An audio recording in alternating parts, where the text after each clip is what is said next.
Yeah, man.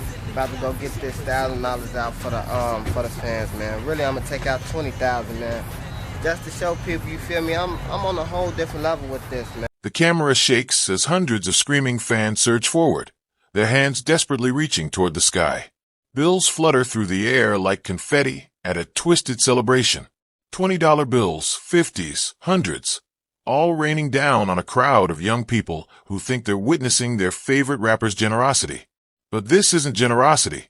This is something far more horrifying. The man throwing the money grins widely, his gold teeth catching the light as he empties bundle after bundle of cash from a duffel bag. He calls himself Young QC. And to his fans, he's living the dream. Designer clothes, flashy jewelry, and apparently enough money to literally throw away to strangers on the street. Y'all my fans, man.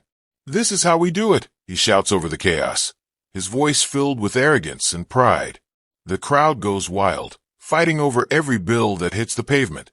They have no idea they're scrambling for blood money. What these fans don't know, what nobody watching this YouTube video initially understood, is that every single dollar being thrown came from the bank account of a murdered woman. Not just any woman, but the very person who loved this young man more than life itself. His own mother. Yolanda Holmes had worked her entire life as a hairstylist in Chicago's uptown neighborhood, building her savings dollar by dollar, tip by tip. Every penny in those accounts represented years of standing on her feet, styling hair, and dreaming of a secure future. More importantly, every dollar represented her unconditional love for her only child, Carmaine Wilson. She had given him everything, a brand new Mustang, designer clothes, expensive jewelry, even a job when he needed one. Yolanda was the kind of mother who would go without so her son could have more. She believed in his rap dreams, supported his music career, and never said no when he asked for help. But it wasn't enough for Carmaine. While his mother slept peacefully in her apartment on that September night in 2012, believing her son was out pursuing his music career, he was actually orchestrating the most unthinkable betrayal imaginable. The money he's throwing in that video, nearly $70,000, came directly from Yolanda's retirement savings and checking accounts. Money she had planned to use for her golden years. Money she had saved while sacrificing her own comfort to spoil her son. Money that became available to him only after he paid to have her murdered. But what happened to this young rapper just 72 hours after entering prison will make you question if there's truly justice in this world. You see, there's an unwritten code behind bars that even the most hardened criminals follow. And when inmates discovered that Carmaine Wilson had killed his own mother, the woman who gave him life, they decided to deliver their own brand of justice.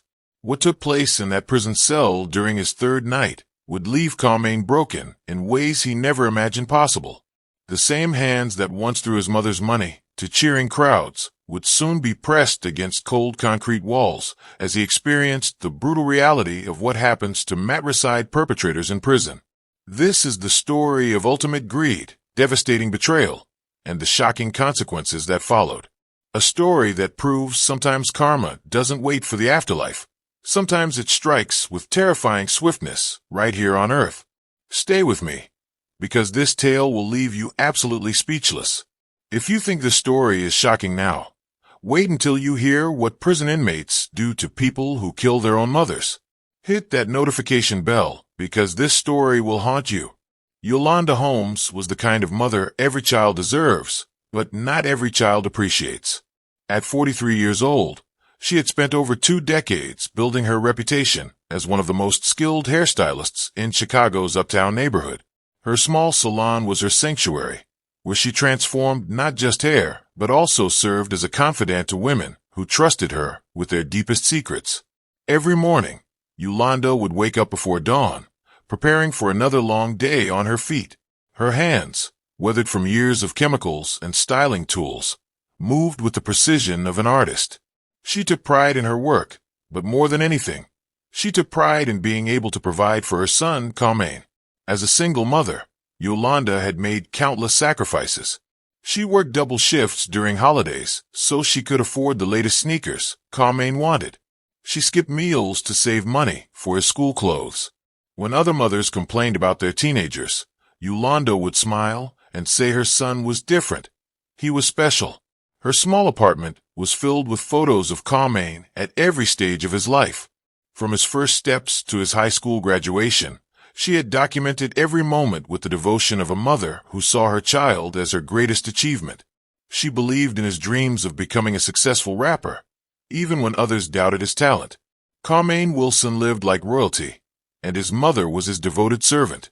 While other 23-year-olds struggled to make ends meet, Carmaine never knew the meaning of the word no when it came to his desires. Yolanda had created a monster, though she was too blinded by love to see it. The brand-new Ford Mustang sitting in their driveway wasn't a graduation gift or a reward for hard work. It was simply because Carmaine had mentioned wanting one. Yolanda had dipped into her retirement savings without hesitation, telling herself that her son's happiness was worth more than her future security. His closet overflowed with designer clothes that cost more than most people's monthly rent. Jordan sneakers, expensive chains, custom jewelry. If Carmaine saw it and wanted it, Yolanda found a way to make it happen. She would work extra hours, take on additional clients, and even borrow money to fund his lavish lifestyle. When Carmaine decided he wanted to pursue rap music seriously, Yolanda didn't just support his dream. She financed it. Studio time, equipment, promotional materials. Everything came from her hard-earned money. She even gave him a job at her salon when he needed quick cash, paying him far more than he deserved for minimal work. The red flags were everywhere, but Yolanda's maternal love acted like blinders. When Carmaine would demand money with an aggressive tone rather than ask politely, she dismissed it as artistic temperament. When he showed no gratitude for her sacrifices, she convinced herself that he was just focused on his music career. Friends and family members tried to warn her. They noticed how Carmaine never said thank you, never offered to help with bills, and seemed to view his mother as nothing more than a personal ATM. When Yolanda worked overtime to pay for his latest expensive purchase, he would already be planning his next request. The most troubling sign was his complete lack of empathy when Yolanda struggled financially. While she ate cheap meals to save money for his wants, he showed no concern for her well-being. He had learned to manipulate her love, using guilt and emotional pressure to get whatever he desired. But love made Yolanda blind to the truth. She had raised a son who saw her as an obstacle to wealth rather than the source of unconditional love. Carmaine Wilson believed he was destined for greatness. Under the stage name Young QC, he envisioned himself as the next big thing to emerge from Chicago's competitive rap scene. In his mind, he wasn't just another aspiring artist struggling to make it. He was a future superstar temporarily held back by circumstances. His delusions of grandeur grew more expensive by the day. While other rappers started small, performing at local venues and building their fan base gradually, Carmaine wanted to skip straight to the lifestyle of established artists. He demanded professional studio time at premium facilities, expensive music videos with elaborate sets, and promotional campaigns that cost thousands of dollars. The problem was that his talent didn't match his ambitions. His music lacked the authenticity and skill that separated successful artists from wannabes. But rather than accepting constructive criticism or working to improve his craft, Carmaine blamed external factors for his lack of success. He convinced himself that he just needed more money to break through. More expensive equipment, better producers, flashier videos. If only he had unlimited funds, his genius would finally be recognized. This toxic mindset transformed his mother's generosity from a blessing into what he saw as an insufficient allowance that was holding back his inevitable rise to fame. By 2012, Carmaine's focus had shifted from making music to calculating his mother's net worth.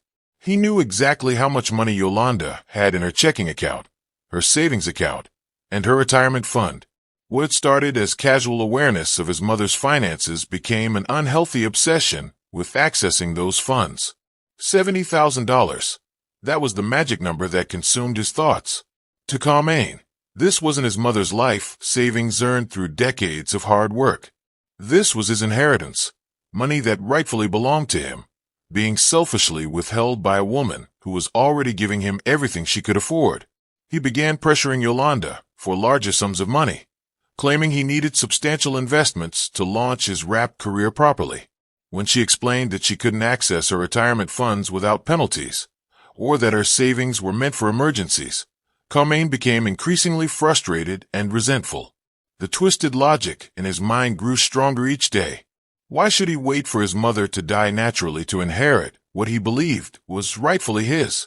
Why should he continue living modestly when there was enough money sitting in those accounts to fund the lavish lifestyle he craved immediately? Carmaine started researching inheritance laws, life insurance policies, and bank account access procedures. What began as idle curiosity evolved into detailed planning. He wasn't just dreaming about having that money anymore. He was actively strategizing how to get it as quickly as possible, regardless of the consequences. The transformation from greedy son to cold-blooded killer didn't happen overnight, but when it did, Carmaine embraced it with terrifying calculation. Somewhere in his twisted mind, he had convinced himself that his mother's death would solve all his problems. No more begging for money, no more waiting for handouts, no more limitations on his spending. He began researching how to make a murder look like a robbery gone wrong. Carmaine studied crime shows, read online forums, and learned about police investigation techniques. He wasn't just fantasizing anymore. He was planning with the methodical precision of someone who had already crossed every moral boundary. The most chilling aspect of his plan was how easily he justified it to himself. In his warped perspective, Yolanda had lived her life and accomplished what she was meant to accomplish, raising him. Now it was his turn to live, and her money would finally serve its true purpose, funding his rise to stardom. Finding someone willing to commit murder for money proved easier than Carmaine had expected. Eugene Spencer, a man desperate for cash and lacking moral constraints, agreed to kill Yolanda Holmes for a fraction of what Carmaine stood to inherit. The deal was struck with the casual indifference of a business transaction. Can you imagine being so consumed by greed that you'd kill the person who loved you most? Drop a comment. What do you think drives someone to this level of evil? Eugene Spencer was exactly the kind of man Carmaine needed for his horrific plan. Desperate, morally bankrupt, and willing to do anything for money. At 31 years old, Spencer had already accumulated a lengthy criminal record that included armed robbery, assault, and drug dealing. He was the type of person who viewed violence as just another way to make a living. Carmaine approached Spencer through mutual acquaintances in Chicago's underground scene. The conversation was disturbingly casual, as if they were discussing a simple business arrangement rather than cold-blooded murder. Spencer listened without emotion as Carmaine explained what he wanted done to his own mother. The negotiation was brief and brutal in its simplicity. Spencer would break into Yolanda's apartment, kill her, and make it look like a robbery gone wrong. In exchange, he would receive several $1,000s up front, with the promise of more money once Carmaine gained access to his mother's accounts. What made this arrangement even more disturbing was how easily both men discussed the logistics. They talked about timing, entry methods, and alibis with the detached professionalism of contractors planning a renovation project. Neither man showed any hesitation or moral conflict about ending the life of an innocent woman whose only crime was loving her son too much. On the night of September 13th, 2012, evil walked through the front door of Yolanda Holmes' apartment building. Eugene Spencer had spent days studying her routine, learning when she came home from work, when she went to bed, and when the building was quietest. He knew exactly how to get inside without being detected. Yolanda had no reason to fear for her safety that night. She had finished another long day at the salon, her feet aching from standing for hours, her hands tired from styling hair. She followed her usual evening routine, a simple dinner, some television, and preparing for another early morning. She went to bed believing her son was out pursuing his music career, never knowing he was actually orchestrating her death. Spencer entered the apartment with practiced stealth, moving through the darkness like a predator stalking prey. He found Yolanda sleeping peacefully in her bedroom, completely vulnerable and unaware that her final moments had arrived. She never had a chance to defend herself, never had a moment to understand why this was happening to her. The gunshots shattered the silence of the night, ending the life of a woman who had spent 43 years working hard, loving deeply, and sacrificing everything for her ungrateful son. Yolanda Holmes died in her own bed, in the apartment she had worked so hard to afford, killed by a stranger hired by the child she had given everything to. Spencer fled the scene immediately, leaving behind a crime scene designed to look like a burglary gone wrong. Furniture and drawers were pulled out, and valuables were scattered to create the illusion of a random break-in. But this wasn't random violence. This was the most calculated betrayal imaginable, orchestrated by the one person who should have protected Yolanda above all others. When the phone call came informing Carmaine that his mother had been found dead, his reaction was nothing short of bone-chilling. There were no tears, no screams of anguish, no collapse from overwhelming grief. Instead, he responded with the calculated composure of someone who had been expecting exactly this news. "What happened?" he asked, his voice steady and controlled. When told that Yolanda appeared to have been killed during a robbery, Carmaine expressed just the right amount of shock and sorrow, but it was all performance, rehearsed and hollow. He had practiced this moment in his mind, preparing for the phone call that would change his life forever. At the crime scene, while police officers and neighbors gathered in horror, Carmaine played the role of the devastated son perfectly. He asked the appropriate questions, shed a few tears on cue, and accepted condolences with what appeared to be genuine gratitude.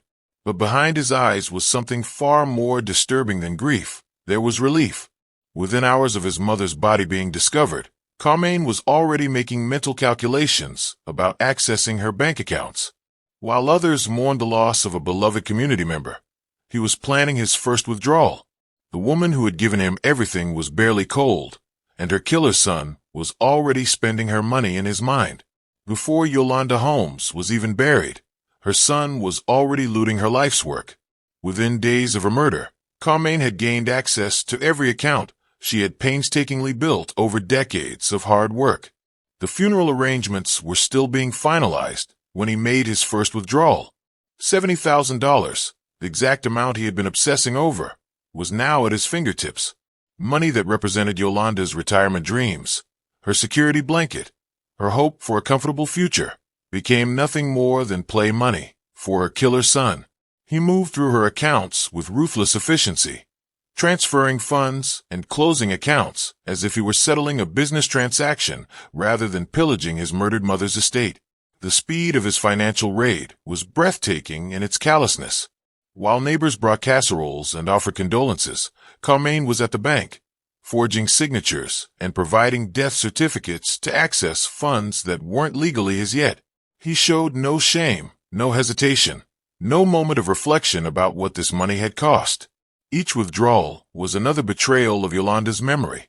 Every dollar he took represented hours she had spent on her feet, clients she had served with a smile, sacrifices she had made for the son who ultimately destroyed her. With his mother's blood money burning a hole in his pocket, Carmaine embarked on the most disgusting shopping spree imaginable. The first thing he did was take the Ford Mustang that Yolanda had bought him, the car that had already drained a significant portion of her savings, and customize it with expensive modifications that cost more than most people's annual salary. Gull-wing doors were installed at a cost of thousands of dollars, transforming the vehicle into a flashy showpiece that screamed wealth and excess. Custom rims, premium sound systems, and luxury interior upgrades followed. The car that had once been a symbol of his mother's love became a monument to his greed and disrespect. His wardrobe received a complete overhaul, with designer clothes that cost more per item than Yolanda used to spend on groceries in a month. Expensive chains, custom jewelry, and premium sneakers filled his closet. He was living like a successful rapper, funded entirely by the murder of the woman who had believed in his dreams. The most revolting aspect of his spending was the timing. While family and friends were still processing their grief over Yolanda's death, Carmaine was posting photos on social media, showing off his new purchases. He flaunted his wealth with the arrogance of someone who had earned it through talent and hard work, rather than someone who had stolen it through matricide.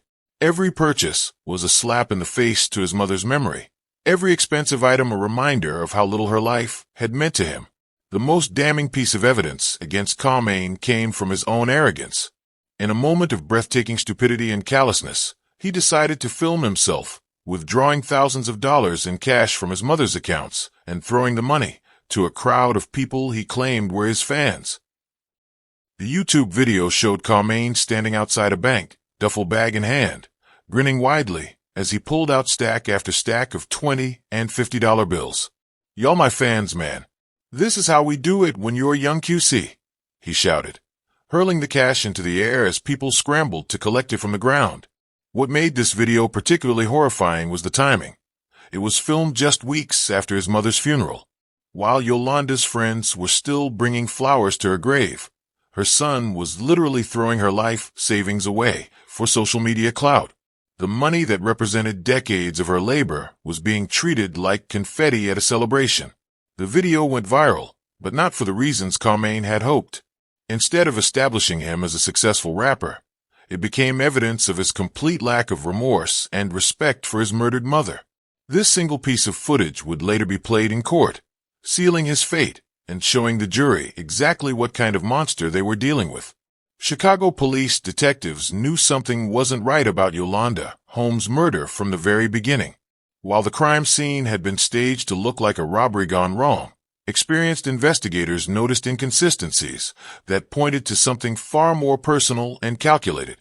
The first red flag was Carmaine's behavior during questioning.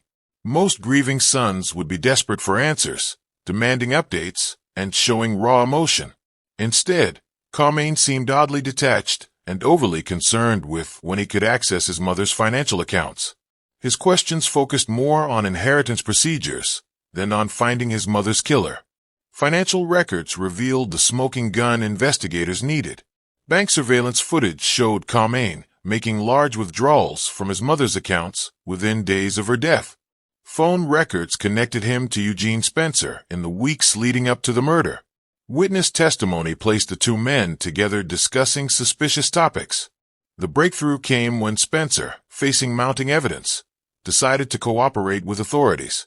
In exchange for avoiding the death penalty, he provided detailed testimony about how Carmaine had hired him to kill Yolanda.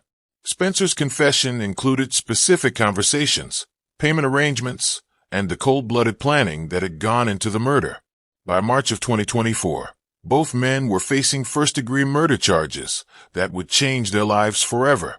The courtroom was packed as the trial of Carmaine Wilson and Eugene Spencer began. What unfolded over the following weeks was a case so shocking that even seasoned court reporters struggled to maintain their composure. The prosecution painted a picture of greed so extreme that it defied comprehension. Eugene Spencer's testimony was devastating. He described in chilling detail how Carmaine had approached him with a murder proposal, discussing his mother's death as casually as ordering a pizza. Spencer recounted conversations where Carmaine expressed no love or concern for Yolanda, viewing her only as an obstacle to accessing her money. The financial evidence was overwhelming. Bank records showed the systematic draining of Yolanda's accounts immediately after her death. Credit card statements revealed expensive purchases that coincided perfectly with the timeline of the withdrawals. The prosecution demonstrated how Carmaine had essentially profited from his mother's murder within hours of her death. But the most damaging evidence was the YouTube video. When prosecutors played the footage of Carmaine throwing his mother's money to crowds while bragging about his success, several jurors visibly recoiled. The timing of the video, just weeks after Yolanda's funeral, showed a level of callousness that left the courtroom in stunned silence. Defense attorneys struggled to present any meaningful argument. How do you defend someone who filmed themselves celebrating with their murdered mother's money? The evidence was so overwhelming and the crime so heinous that the defense essentially had no viable strategy. The steel doors of Cook County Jail slammed shut behind Carmaine Wilson with a finality that echoed through the concrete corridors. Gone were the designer clothes, the flashy jewelry, and the arrogant swagger that had defined his public persona. Now he wore a standard-issue orange jumpsuit, his hands cuffed behind his back as corrections officers processed him into the maximum security facility. The intake procedure was deliberately dehumanizing. Strip searches, medical examinations, and psychological evaluations designed to break down any sense of superiority or entitlement.